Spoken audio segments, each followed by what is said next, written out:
Hey, what's going on, everybody? What up? Welcome to Young Brawling Gaming channel. Today, guys, I'm gonna be covering some replays from my main account. We got a new season highest last night, 5908. Unfortunately, couldn't make that video happen then, but we'll cover these three gameplays now, though. One of them, well, I'm glad they didn't disappear, because usually when I do this, the next day I wake up, I can't watch my replays. I don't know why that is. You see, like these. Well, these are 2 days old, so that makes sense. But normally, when I wake up the next day, my replays are gone. But, you know, luckily, these are still here. So we can check these out, guys. These are pretty good games. These are meta decks. The one Mega Knight bait with the Inferno Dragon, right? And then the Royal Hogs. Let me turn off my sound, so I don't want to go into the game that on. Usually this is a mini P.E.K.K.A rather than Dark Prince. So Dark Prince is better for me because of Golem. Mini P.E.K.K.A shreds down the Golem pretty nicely. Rather, you know, Dark Prince doesn't do that. And this is a pretty tough matchup for a Golem as well, guys. It's a quick cycle deck with the Bomb Tower Poison. It's there to splash on the Golem Night Witch play, and it can shut you off easily. But let's see how we worked it out. I'm going to 4 elixir. So, you know, normally I would, when I didn't realize that the better play was to just wait, leak elixir and bar barrel, I would go with the Mega Minion. Then on top of that, I would have to spend a bar barrel. But this way, if you just wait it out and you have a barbarian barrel and cycle, you only deal with the death damage from the skeleton barrel. So just something to keep notice of. See, I went with the baby dragon as well. Otherwise, those goblins would have gotten a lot of damage on my tower. And with the lumberjack being there raged up, you know, we're gonna pick up some chip damage. It's not much, but still, it's something. There we go. The opponent goes with the spirit goblins. I chose to let that go, and we go with the golem in the back. Okay, that might have been a risky golem. I thought I was up like 4 elixir, but I really was only up like 1.5. So that was my bad part on calculating the elixir on the opponent's end, right? That's why I didn't have much for offense on left side, but the reason is I needed to save elixir for the Inferno Dragon. And, you know, otherwise we would have been big trouble if I had tried to do Barbarian Barrel on the left side. I was able to tornado away the Inferno Dragon, but Golem got to the tower. So we're still down a bunch of damage, but still we got a lot of damage done to the right tower. Here, you can't let that go, because in this deck, the opponent does not have a heavy spell. So that means as long as I'm defending, as long as I don't lose that tower, you know, we're fine. We're in the game because there's no heavy spell. So here, you know, we focus on the right lane. We're about to hit double elixir. See, now we're up 5 elixir. It looks like maybe 4.5. So that's a perfect time to do a golem. That's what I thought we had in the last game too, when the opponent did spirit goblins in the left lane. But I guess I made a mistake. Of course I made a mistake. Here the opponent goes with the minor spirit goblins, 5 elixir. So now we're up about 9 elixir. And check this NATO out, guys. I got the skeletons and I got the Inferno Dragon pull. And now we got a healthy golem with the baby dragon and the Mega Minion right behind it. There's no heavy spell in this deck. How do you stop that?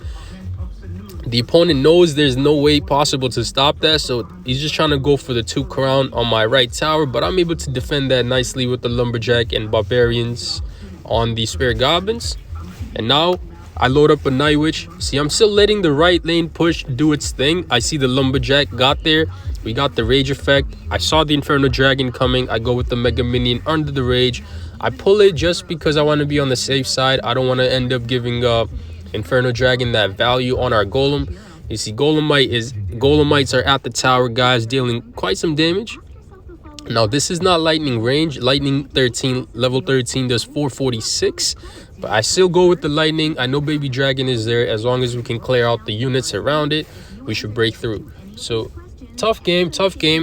You know, that golem on my part in the beginning was a little bit of a mistake. It was questionable, but you know, I'm glad that we got that down. Let's check out the next game here against the Royal Hogs with the Dark Prince. 3 Musketeers as well with the Hunter.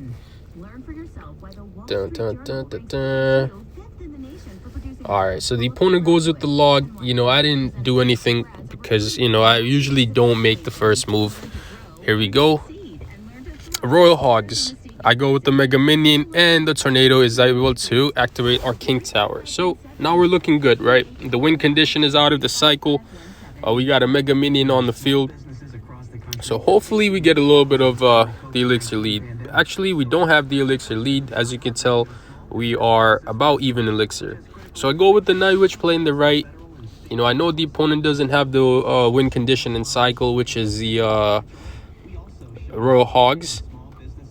And so I go with the Golem Night Witch playing the right. I Barbarian Barrel the Dark Prince just to stop his charge.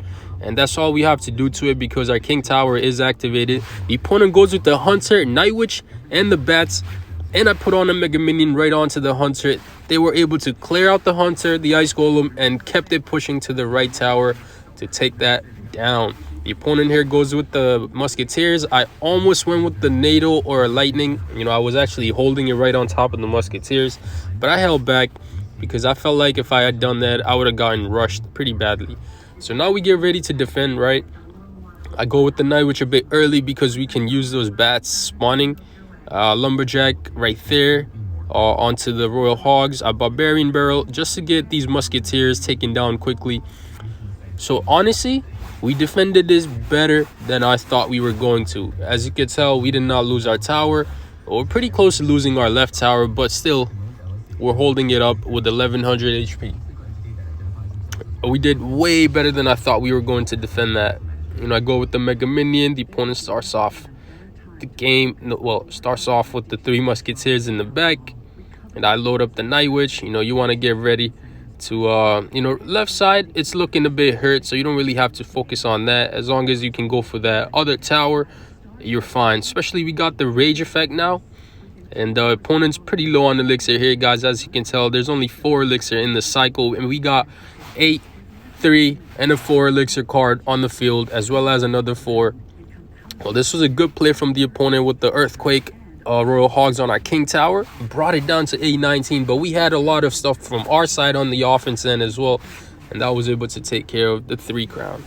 So well played. But I think if the opponent had a mini P.E.K.K.A in there, it would have been much better against our deck. But maybe they're going against more like I don't know, swarmy units like Log Bait and stuff, or a deck like this, and maybe Dark Prince is better there. Who knows? All right, let's check out the next game here, guys. I'm gonna go into the 4 elixir mark. That way here we go. That was a quick reaction time for me, guys. This is what I mean to this is the reason why I usually don't like to start the game, because sometimes people go with Spirit Goblins, Goblin Gang, or Skeleton Armies, Goblin Barrels. So that's why you want to hold on to your Barbarian Barrel, right? It's very important that, look at this, the Spirit Goblins at the bridge. Rather than cycling my Barbarian Barrel first, I'm able to take care of the 2 elixir card, and the opponent had to spend 2 more elixir on there. You see, we can't let that hit our tower because that does insane amount of damage, right? And we just nailed that back. The Night Witch, opponent has to respond to that. You can't leave the Night Witch alone. And we're up a little bit of elixir as well. So I thought the miner was going to be there, but since the opponent realized I didn't have the tornado in my cycle, that was a safe spot. So really well played. This, reverse psychology, like knowing what your opponent's gonna do, but you do something else to throw them off, right? Because where I did the Mega Minion, from there you cannot activate King Tower with the tornado. So since the opponent knew I didn't have the tornado in my cycle, it was a safe play to do it anywhere else because I can't activate King Tower. So it's just, something to keep note of. The opponent tried to predict me though. I almost went with the Golem, but when I saw that poison come out and the opponent spent a bunch of elixir there, as you can see, guys, we're up about 5 elixir. Because of that poison play and the miner on top of that, I think the opponent thought I was really gonna go in there with the Golem. So be careful, guys. Just watch out if they play a poison like that. You don't want to do a Golem because your push is gonna be nothing there. So I go with the Golem. Mega Minion, I tornado. This could have been a bad tornado. Well, I should have done a baby dragon there instead of lumberjack, right? We would have been able to clear out the bats and then keep it pushing onto the right tower. So Something to keep in mind, guys. You don't want a lumberjack if you see bats. Instead, do a baby dragon, and if need be, then you can do a lumberjack after that. So now we're going into double elixir. I go with the Night Witch in the back. The opponent goes with these wall breakers. I got the barbarian barrel in time. Once again, just in time. I thought I had missed it, but glad we got that. So now we got a setup for a lightning. The bomb tower needs to get cleared out, and we got that right. We got that perfectly. Look at the golem's health as it's at the tower. I nade'd the bats because they were on top of the golem. We wanted to get rid of those bats, and golemites and golem death damage, bringing that tower under 800 HP. Let's go. Oh, this is a good barbarian barrel. Baby dragon splash damage should not let the wall breakers get the hit. Ooh, this got really close, guys. I went with the golem at the bridge. Look at this miner. I have to nail that miner away because of that poison and a log being in there. Here comes the wall breakers. I have a lightning back in cycle. Whoa, what a close game.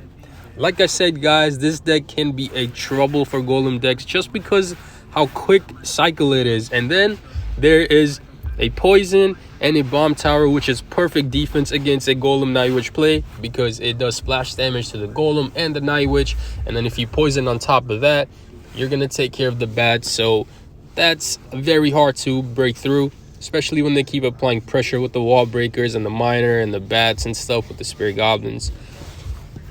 I believe this is a deck that the #1 player in the world used last season. I could be wrong. I could be. My apologies if I am. Well, this is the player, Sam, SK Sam. I'm pretty sure that was a deck that he was using, so it's not a bad deck. It may not look like it does much, but it gets the job done, guys, because, you know, it's just so quick. It is a very, very quick cycle. 2.8, and you got only 2 4 elixir cards. The rest are 3s and 2s. So yeah. 5908 later, guys. I'm gonna try to hit that 6K mark. Hopefully we get that done. We're only like 3 games away. Let's see if we'll be able to get that down. But until then, guys, I'm gonna end this one here. Thank you guys for tuning in. Thank you for watching and supporting this channel. If you guys are new here and haven't subscribed to the channel, please do so, guys, so you can stay tuned to my future content that I'll be uploading. And don't forget to share this video with your friends, and like this video, comment down below. And thank you for supporting this channel, guys. I'll catch you guys in the next one. Brawling out. Peace. Take care, guys.